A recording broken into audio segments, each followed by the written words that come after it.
Lunge pole ఒకటి కొంచెం చిన్న సమస్య వచ్చింది, డబ్బులు శాంక్షన్ చేసాం, work is going on. We have taken decisions.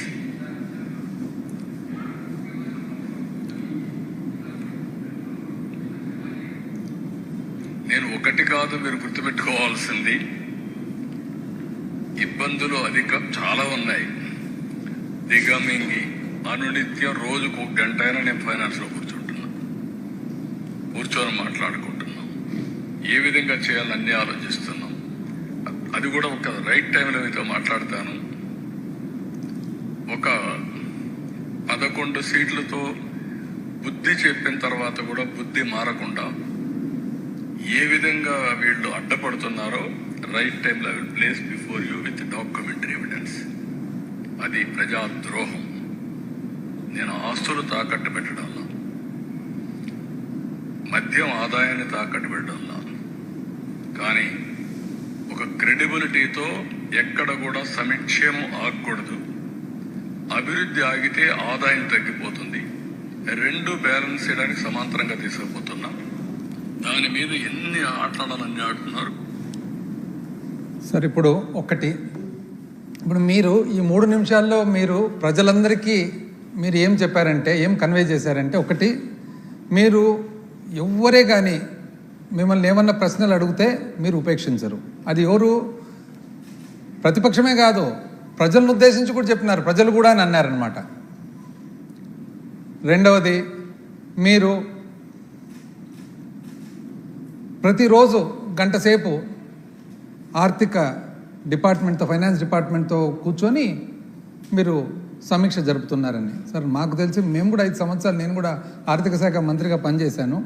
వారానికి ఒకరోజు 2-3 గంటల పాటు ముఖ్యమంత్రి గారు మాతో సమీక్ష జరిపేవాళ్ళు. మిగతా రోజులంతా కూడా ఆర్థిక శాఖ మంత్రి కూర్చొని ఆర్థిక డిపార్ట్మెంట్తో సమీక్ష జరుపుతారనమాట. మళ్ళీ మీరేదో కొత్త సిస్టమ్ చెప్తున్నారు. మరి ఈ ప్రకారంగా ఆర్థిక శాఖ మంత్రి ఏం చేస్తున్నట్టు అని. ఆ తర్వాత మీరు చెప్తున్నారు అసలు ఏది తాకట్టు పెట్టలేదని, లిక్కర్ డబ్బులు తాకట్టు పెట్టలేదని అంటున్నారు. ఎక్సైజ్ రెవెన్యూ మంచిదే. ఎక్సైజ్ రెవెన్యూ ఒకవేళ తాకట్టు పెట్టలేదని మీరు అంటున్నారు. రాష్ట్రానికి సంబంధించిన మొత్తము ఖనిజ సంపద మొత్తం కూడా మీరు 9,000 కోట్ల కోసం తాకట్టు పెట్టిన మాట వాస్తవమా కాదని అడుగుతా ఉన్నాం. ఏపీఎండిసి ఖనిజాభివృద్ధి సంస్థకు 300 చిల్లర మైనింగ్ లీజులన్నీ అప్పచెప్పి ఆ 300 చిల్లర మైనింగ్ లీజులు శాశ్వతంగా, అంటే ఈ అప్పు ఎంతసేపు ఉంటుందో అంతసేపు దాంట్లో వచ్చిన ఆదాయం అంతా తాకట్టు పెట్టి, ఇదే కాకుండా మొట్టమొదటిసారిగా చరిత్రలో ఎప్పుడు లేని విధంగా అసలు రాష్ట్ర ఖజానాకే మీరు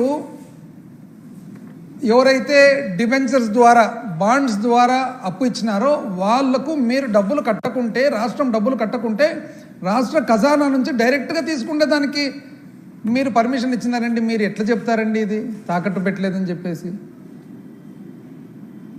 ఈ విధంగా అంటే ఇప్పుడు ప్రజలు అడుగుతున్నారు. ఏమని అడుగుతున్నారు ప్రజలు?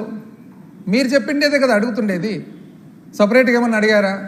మీ దగ్గరకు వచ్చి సపరేట్గా కొత్త డిమాండ్లు ఏమన్నా పెట్టినారా? లేదు కదా.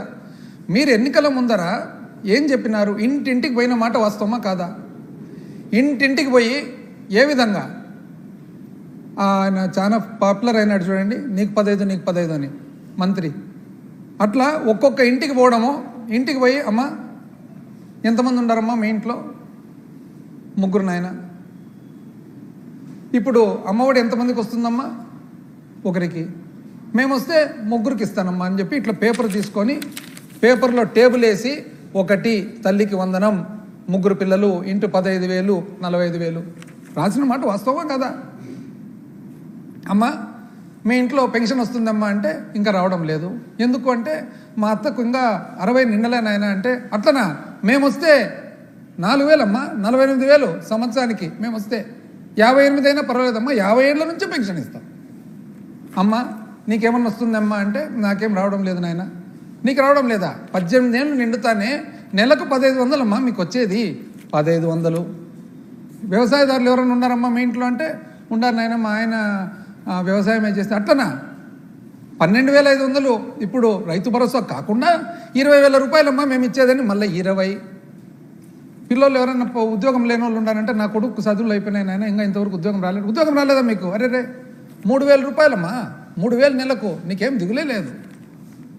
ఎట్లా పోతున్నావమ్మా నువ్వు? ఏదైనా పని ఉంటాయంటే ఏం చేస్తావు నేను? ఆటో గిటో లేదు, బస్సు ఫ్రీ, నీకు ఫ్రీ అమ్మా. వంటలు ఎట్లా చేసుకుంటున్నావమ్మా అంటే ఏదో నేను కదా కష్టపడుతున్నామంటే 3 సిలిండర్లు అమ్మా మీకు ఫ్రీ. ఇవన్నీ చెప్పిన మాట వాస్తవాలా కాదు? ఇప్పుడు ఏమడుగుతున్నారు పబ్లిక్, ప్రజలు ఏమడుతున్నారంటే ఈమైనా మాకు చెప్పి ఓట్లు వేయించుకున్నారు కదా, మాకు ఎప్పుడు ఇస్తారు అని అడుగుతున్నారు. మా పాత్ర ఏమి? ప్రతిపక్షం పాత్ర, ప్రజల తరఫున మాట్లాడాల్సిన బాధ్యత మాకుందా లేదా? మీరు చెప్పనివి ఏమన్నా వచ్చి మీకు ఆపాదిస్తుంటే ఒకసారి కాదు, రోజు రోజు రోజు కనపడిన ప్రతిసారి పోయి చెప్పిన మాటలు, మీరు ఎన్నో వందల మీటింగ్లలో చెప్పిన మాటలు, మీ మంత్రులందరూ కూడా నీకు 15